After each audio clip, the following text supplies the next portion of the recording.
It was the best of times, it was the worst of times. It was the great vital period of the modern era. And it was a period characterized by death, violence, and disintegration. It was the true culmination of human artistic achievement. And it was the first great degeneration from the true culmination to precede it. It was the height of the spiritual descent of human beings. And it was a monstrous general apostasy from man's right relation to God and the church. It was the birth of humanism. It was the death of the human being. So I'm here today to talk about the Renaissance. The Renaissance has found itself in recent years as the center of a very interesting segment of our so-called culture wars. Very high-level segment, perhaps, but nonetheless, it finds itself right there in the middle. On the one hand, people of very modernistic bent, people who believe that we are living in a time of unabated progress, will point to the Renaissance as being the beginning of that very fortunate period of our history. The Renaissance, by this reading, represents that moment when the old superstitions of the past finally began to dismantle. The arbitrary authorities which once governed the planet began to fall apart, and a certain degree of human liberation became possible, both politically and, above all, intellectually, artistically. And on the other hand, you have people who will argue precisely the opposite, that the Renaissance was the great moment of the beginning of the contemporary degeneration and decadence. The Renaissance represents that moment in which the modern spirit begins to actually make itself felt on the scene of history, standing against the proper authority of the church and beginning to undermine those structures of society and civilization which had made possible the greatness of the prior time. So I'm going to discuss both of these views. I want to look at them both independently a little bit and try to get to the bottom of it, because I actually believe that it's only by looking at both of these different views that we can begin to really form a full picture of what the Renaissance was and wasn't. So to begin with, the case for the Renaissance. The argument for the Renaissance and the myth which developed around the Renaissance actually owes its origins to the Renaissance itself. Writers like Vasari and Petrarch in the Renaissance era were very keen on presenting the Renaissance as a kind of absolutely new period in human history, opening absolutely new possibilities to the adventure of human beings on this planet. They went well out of their way to paint the Renaissance as being a transition from a prior dark age, and the very idea that we have of the dark ages actually originates here at this moment. It's evident that part of what they were trying to do was simply to cast their own work in as brilliant a light as possible, to suggest their absolute originality and to accentuate exactly how new what they were doing really was. But they were also expressing something about the spirit of the times, something that was generally felt during the earliest years of the Renaissance in particular. And this was qualified by a few historical circumstances. In the first place, there was a general feeling of vitality following the absolute devastation wrought by the Great Death. Now, it's very difficult to say just how much damage the Great Death actually did, how many people it actually killed. It's evident that it caused a great deal of mayhem, at least in the densest city centers of the Italian peninsula. It's entirely possible that it wasn't quite as deadly in the countryside. It seems to have been affected by a number of different factors, including perhaps unhygienic conditions within these very densely populated cities. But one way or another, there's no question that the death was general and the death was visible and evident. People were dying left and right. This was a plague of truly biblical proportions, and it must have felt at the time like the world was coming apart. Now, following any period of devastation and darkness, there is generally a period of regeneration, a time when life begins to replace itself and to come back into the world after a long hibernation, a kind of spring after the winter. And the Renaissance, in part, was simply this. It was this return of life after this moment of such terrible fear and doubt and devastation. So it's understandable how, in a time like this, there might be a kind of universalized sense of vigor and promise, potentiality. There was at the same time a curious amnesia for certain elements of the distant past. And I'm not even speaking yet of antiquity. The Renaissance is commonly known as that point in history when the ancient world was somehow reborn in the modern. But I actually want to talk about the early centuries of Christendom itself, of Christianity. The Renaissance reclamation of antiquity was premised on the value that was given to the ancient lore, the ancient art, and the ancient philosophy. And much of this was only possible by misunderstanding exactly what had been at stake between the pagans and the Christians. It's very easy to look back on the earliest century of, for example, the destruction of the idols, and to consider this a kind of purely artistic or cultural vandalism on the part of the Christians. And this is much how it was interpreted during the Renaissance. It was viewed as a moment in which, inexplicably, this group of religious fanatics came around and began just destroying beautiful works of pagan art. And of course, the only way to really explain this is with reference to something like Christian bigotry or ignorance. But this can only be actually maintained if you completely forget what the Christians thought about the pagan idols and what the pagans themselves thought about the pagan idols. Things like the famous statue of Athena or Zeus in the temples, these were not considered just works of art as we understand the word,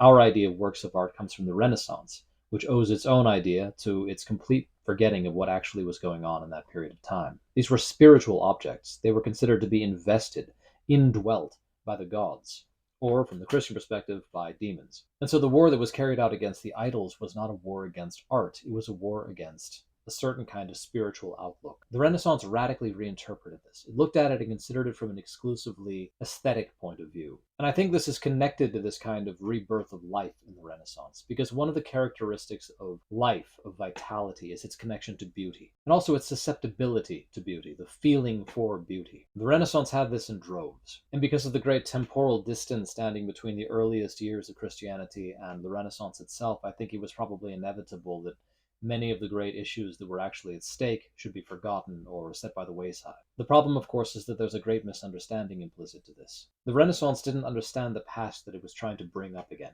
From its point of view, it was bringing men back to their senses, quite literally back to their senses. Not only back to their sanity, but back to their actual physical embodiment within the world, their feeling for the world surrounding them. And this was a reaction in part as well to a certain kind of very profound and almost even unchristian asceticism which had emerged in the Middle Ages, in certain parts of the Middle Ages. Now we have to avoid confusions here because the Middle Ages were various and there were many different periods involved in it.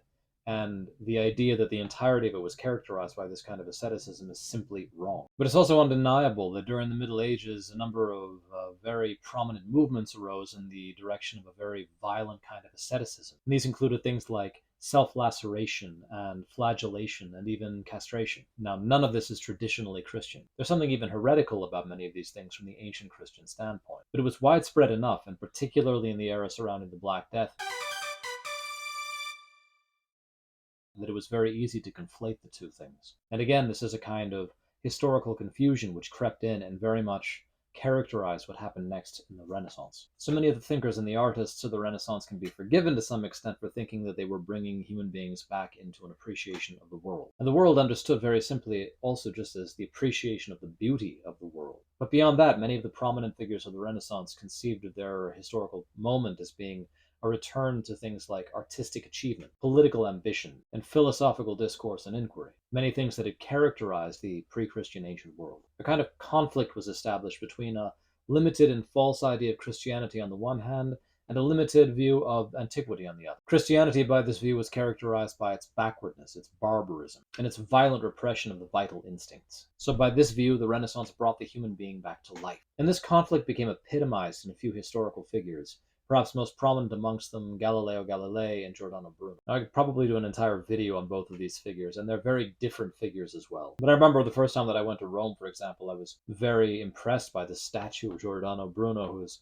standing there glowering across the plaza in the direction of the Vatican, in the very place nonetheless where he had been burned alive. And this kind of attitude of defiance of the old authority of the church, I think, is very characteristic of our contemporary view of both Galileo and Bruno. These men are often portrayed as being martyrs for the Enlightenment or martyrs for science, against the rigid obscurantism of the church. Now, these were very complicated cases, and there were many things involved, and perhaps there was, to some extent, an element of obscurantism. But it was far less important than the other things that were actually going on at that time. There were political questions involved. There were real questions about the moral implications of astronomy and of different astronomical systems of the world. There were questions of the proper relationship between the individual and society, between science and the non-scientific authority of the church. And all of these questions are lost in the usual rhetoric around Galileo and Bruno, even though these are very, very important questions, and questions that we confront to this day, that we have never actually managed to supersede. We are still struggling to understand how the individual should relate to society. And we are very much struggling right now to understand to what extent the products of science, at least, should be subject to some kind of political authority, particularly with things like artificial intelligence. So these are very fresh questions. It would be very strange of us to presume that they'd somehow been answered definitively by Galileo's stand against the church. As for the moral implications of astronomy, that's not so much debated today, but it should be. Maybe I'll just have to be the one to do it. Unfortunately, I'm absolutely unequipped to do anything like that competently, although that probably won't stop me from trying. But if there are any people out there who actually have a decent grasp of astronomy and want to give this a shot, let me know who you are and go for it. I will be following your work very closely. So this view of a Renaissance exceptionalism, Renaissance as a revolution against these kinds of outdated and antiquated social and religious and authoritarian structures, began already in the Renaissance, and then it rooted during the Enlightenment, and it was brought to its zenith by our old friends, the Germans. So I mentioned the Germans in my video on culture, and they definitely make a reappearance here. And in particular, one German, a German historian, Jacob Burckhardt, who was actually very influential also in certain parts of Nietzsche's thought, and I talked about Nietzsche as well in that video on culture. Now, Burckhardt, in what is, despite all of its limitations, one of the finest books ever penned about the Italian Renaissance, writes the following. In the Middle Ages, both sides of human consciousness, that which was turned within as well as that which was turned without, lay dreaming or half awake beneath a common veil. The veil was woven of faith, illusion, and childish prepossession, through which the world and history were seen clad in strange hues. Man was conscious of himself only as a member of a race, people, party, family, or corporation, only through some general category. In Italy, this veil first melted into air. An objective treatment and consideration of the state and of all things of this world became possible. The subjective side at the same time asserted itself with corresponding emphasis. Man became a spiritual individual and recognized himself as such. One of the fascinating things to me about this passage is how he speaks of the individuals becoming a spiritual individual, precisely in the Renaissance rather than in the Christianity that had preceded it. And I think this might be a little bit alarming to some of the scientifically minded individuals who look at the Renaissance as being a harbinger of modernity. Some of them might even be inclined to see the Renaissance as being a kind of very fortunate introduction of atheism into the world or something like that. So to see Burckhardt talking about the spiritual individual in the Renaissance is an interesting twist. I'd like to know what such people would do with that. But the connection here is between the spirit and subjectivity, the internal life of the human being. This is obviously the product of a very historicist view, and there's always a haughtiness involved in that view, a feeling that we are somehow in a privileged historical position and can see and understand the past in ways that the past could not understand itself. The truly marvelous thing about this is that we're not able to understand even ourselves, much less any moment of the past, but we'll set that aside. There is truth to this view. There is truth to this view proposed by Burckhardt and many others. The Renaissance did in fact mark a profound shift in the relationship of the individual to the social whole, or to the collective. This is not a question of the individual somehow magically becoming aware of his personhood. Harold Bloom's possibly related idea that Shakespeare invented interiority is dangerously false, depending on how you take it. I really don't even want to talk about nonsense like Julian Jaynes' idea of the bicameral mentality. This idea that human beings in the ancient world have this kind of internal division such that they weren't even able to process their own experiences or understand that they were integer human beings. So they just took all of their emotions as things floating through the air and hitting them on the side of the head or something like this. It's taking the etymology of passion a little bit too literally, and you all know what I think about etymology. You know that I'm passionate about etymology. Might I say that this is a consequence of the etymological fallacy? Okay. Anyway,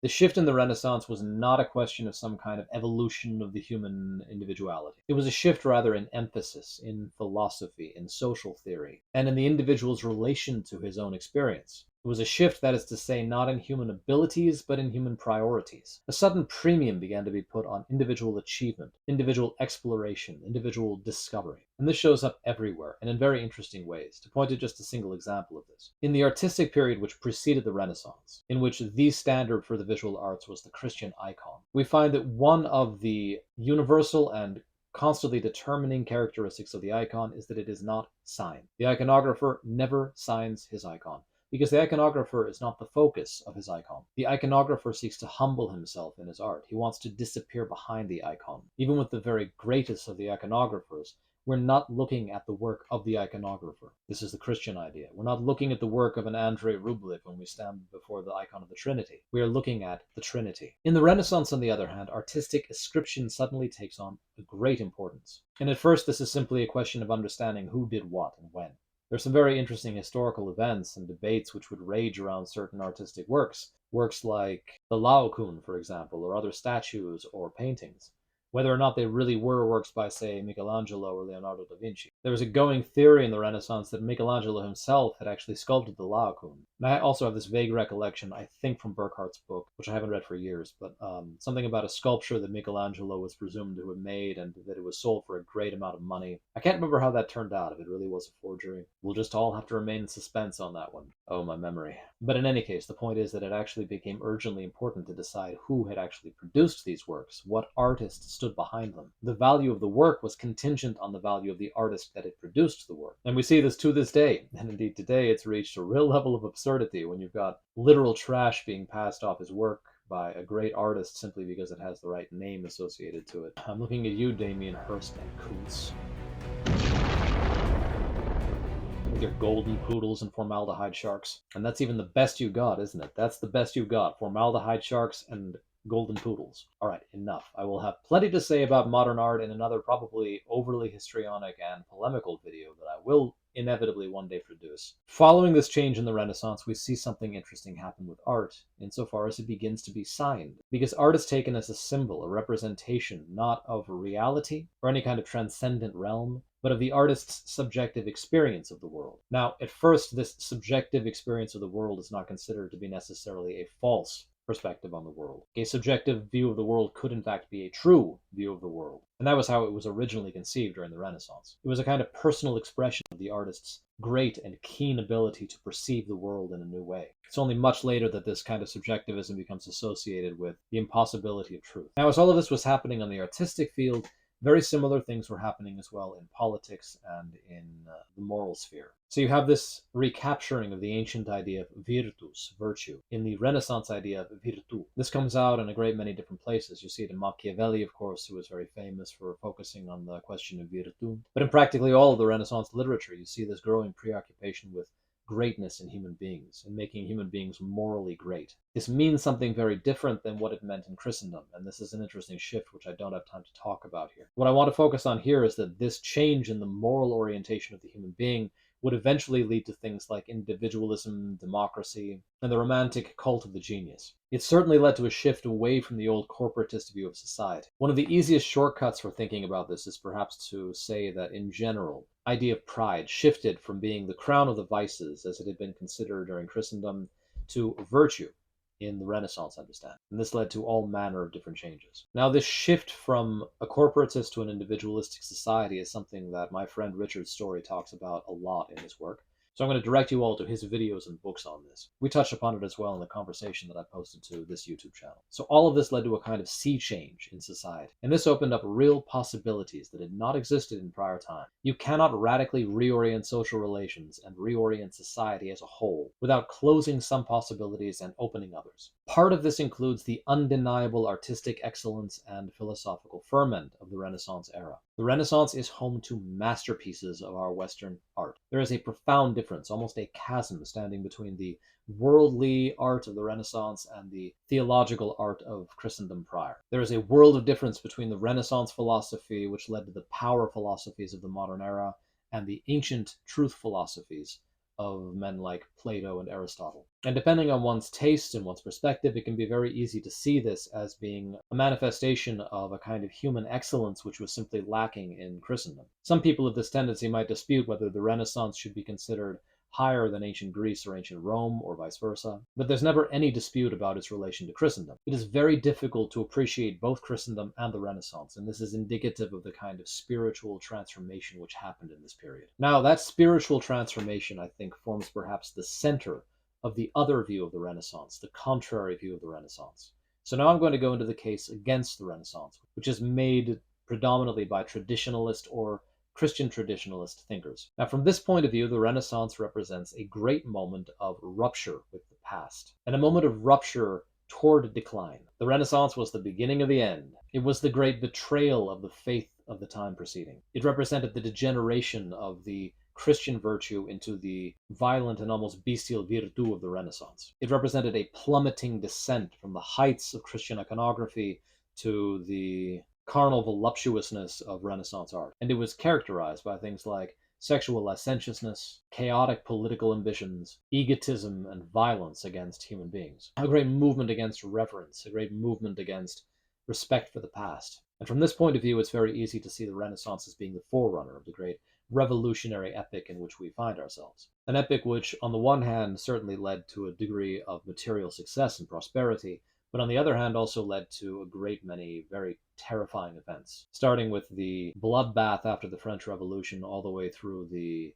appalling insanity and nihilism of the Soviet regime, with such scenic stops as European colonialism and Nazism in between. So from the traditionalist perspective, it's very tempting to see the Renaissance as the opening scene in this great, horrific drama, which has led to so much death and suffering. This is almost the inverse of the idea of Renaissance exceptionalism. The art of the Renaissance, rather than being interpreted as a rise to antiquity, is interpreted as being a descent into the worst kinds of paganism. The philosophy of the Renaissance, rather than being a rebirth of ancient philosophy, is rather simply the wholesale betrayal and dismissal of theology. The politics of the Renaissance, rather than being a recapturing of the political virtue which was exemplified in people like Plato or Xenophon, is rather a recapturing of the political opportunism of figures like Alcibiades, leading to a kind of generalized political chaos and all of the bickering and warfare that was endemic to the Italian peninsula, and leading to the mayhem and the death which we've come to associate with modern warfare. This is something that I discuss in my video on Il Mestiere delle Armi,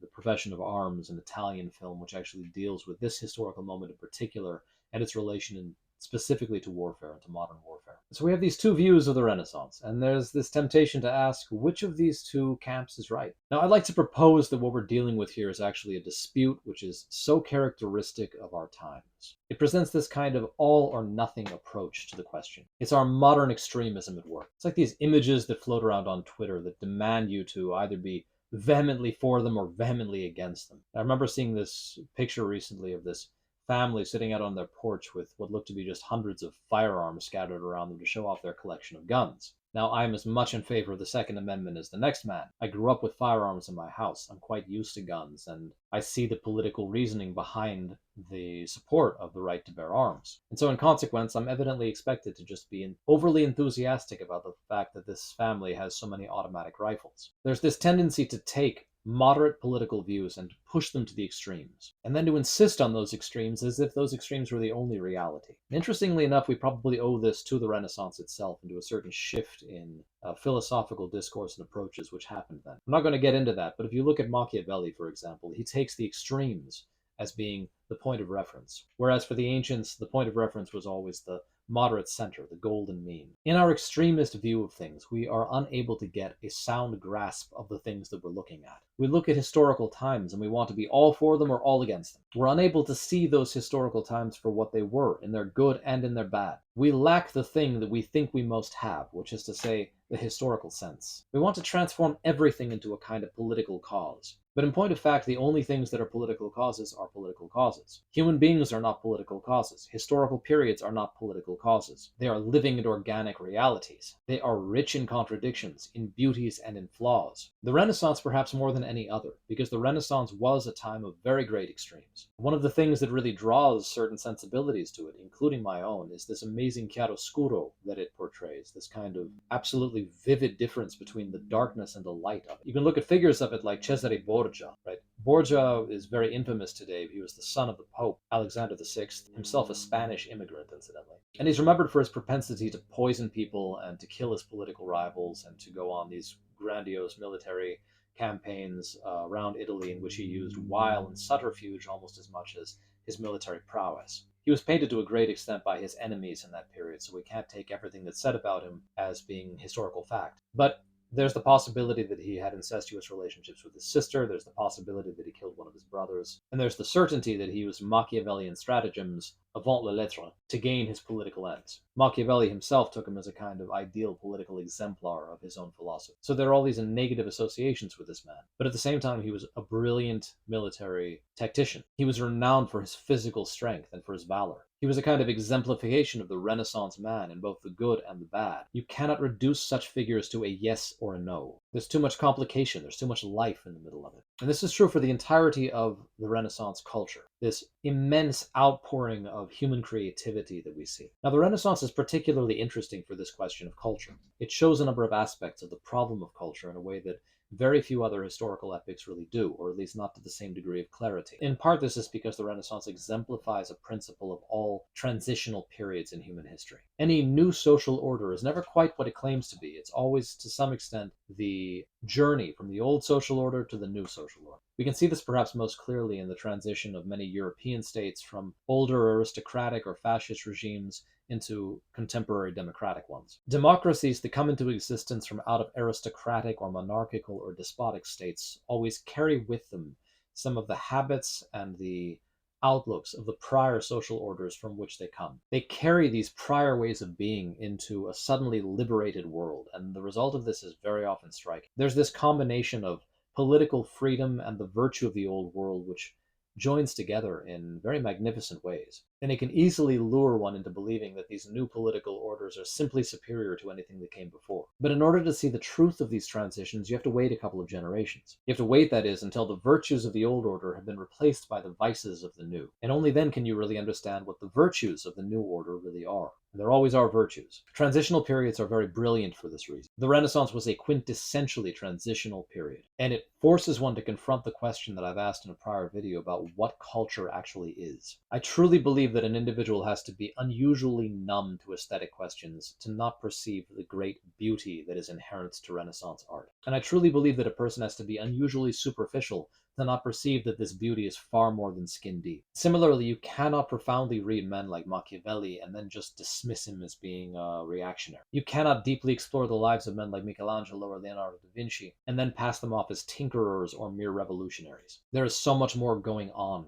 in all of this. And the problem of culture indeed coincides with the problem of the human soul itself. All our inner contradictions and complications, our inner multitudes. To take a definite and stark stance against or for the Italian Renaissance is every bit as silly and inadequate as doing the same thing for the Christendom that preceded it, whether it be the Christendom of the West or Byzantium in the East or what have you. We have to try to understand these ages, and to understand them means to have sympathy. It doesn't mean to make a judgment about them and then to try to interpret everything through that lens. That is what we call prejudice. Prejudice, it's in the word itself. Now, someone who is particularly skeptical of the Renaissance might ask why we should try to understand it. And to this I can only respond that one of the main reasons is because we are itself a product of the Renaissance. We are its indirect children and progeny. But there's also this, that the Renaissance was home to a certain kind of indubitable human greatness. And this greatness itself was connected to the confusion of the times, the dynamism of the times. Great culture always emerges from tensions within the fabric of the social order. It is not the fruit of a kind of homogenized and perfectly rigid social order. Never. We human beings are dynamic beings. We are not static beings, and our culture is the fruit of our dynamism. It is not the fruit of our being stationary. Now, this points us to all kinds of very difficult problems. How can that dynamism be wed with any kind of social order, for example? How can you keep it under proper bounds? Is culture doomed always to exhaust itself in its own ferment? Is it nothing but an ephemeral and transient passage upon the face of the earth? Does it have nothing to do with truth, with any kind of underlying reality? These are real questions, but they're questions that are brought out not by our avoiding the problem of the Renaissance, but by our facing it and entering into it. And I will doubtless have more to say about all of this in time to come. I feel like I've been opening up all of these different Pandora's boxes in all of these videos, and I'm never quite getting around to moving through them, but there's time aplenty, I hope. God willing, there's time aplenty. This, however, is a kind of development of some of my most recent videos. It's a continuation of what I've discussed in my videos on culture and on nature. We're moving somewhere with all of this, friends. Believe me, it's true. It's kind of formless and inchoate yet, but that's because of the nature of the subject and not the nature of the presenter. At least that's the excuse that I'm fervently going to stand by. I hope that you've enjoyed these meditations. I'd like to know what you think about the Renaissance, whether you're for it or against it. No, but really, tell me what you think of the Renaissance. But I'm very curious about this also from a personal point of view. As many of you know, I live in Italy, and I was drawn here originally by this love of the Renaissance. So I'm intrigued by the variety of perspectives that might be taken about this historical period. I'll remind you all as well, my usual reminders, I have a serial novel at present in publication on Substack. The link is in the description below. I'm also linking below a number of videos that are related to this present one, videos that I've mentioned over the course of it, prior videos on my own channel. I'd appreciate it if you wanted to subscribe to my channel and follow me in all of my various rovings over the face of these complications. Heaven knows there's more to come. So if you enjoy this kind of haphazard vagabondry, then by all means, let's have at it. Thank you so much for joining me, and until next time, farewell.